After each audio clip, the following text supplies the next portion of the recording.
Go ahead.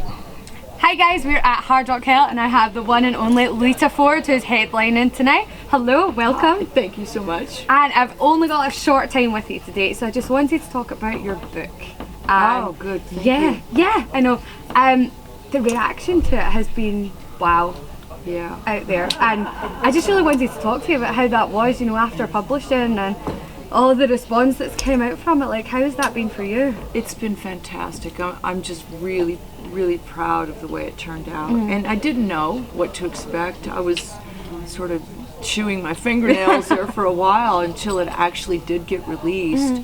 And of course the American press picked out all the sex stories. Yeah. Well, she slept with this guy, this guy, this guy, this guy, this guy. Boom.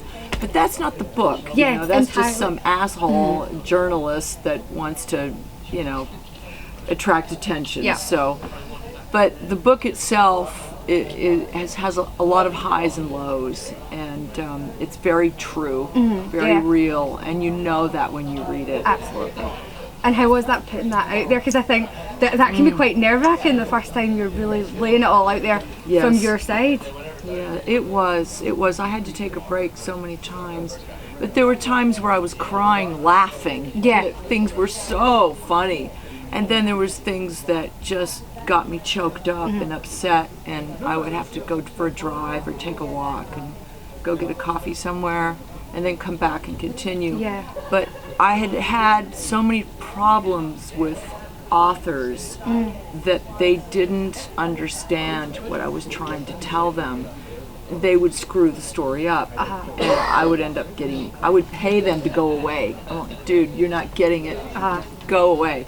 So I would start over, which was nerve-wracking. It took me 5 years to write that book.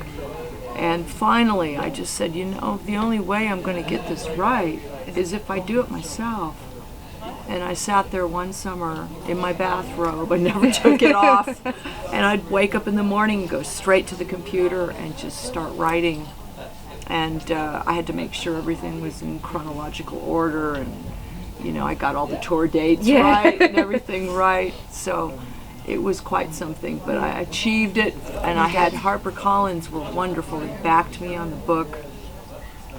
Well, it's a testament. It's an absolutely brilliant book. If you haven't read it, read it. Read it. It is amazing.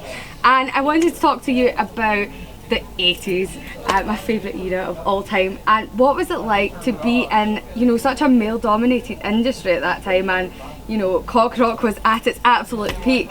What was it like being in that? And, you know, being a woman and being at the forefront and the Runaways, and what was that like? Yeah, it was definitely cock rock, that's for sure, my God. But, you know, they wore more makeup than I did. Absolutely. I mean, some of the guys just painted themselves up so much.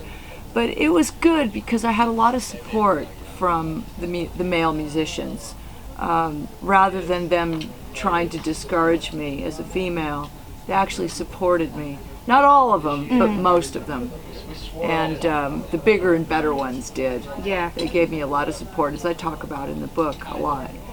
And they got me through. I needed help, and I needed friends to lean on, and just for support and confidence. Yeah. And they were there for me. And they gave you that community and welcomed you into it. They did. Yeah. But I'm afraid I think we're out of time here. I could talk to you all day about all of this, but I'm afraid I think we have to go now. So see you later, Hard Rock Hell, and catch Lita tonight. Yes, we'll see you on stage. Bye. Ta-da!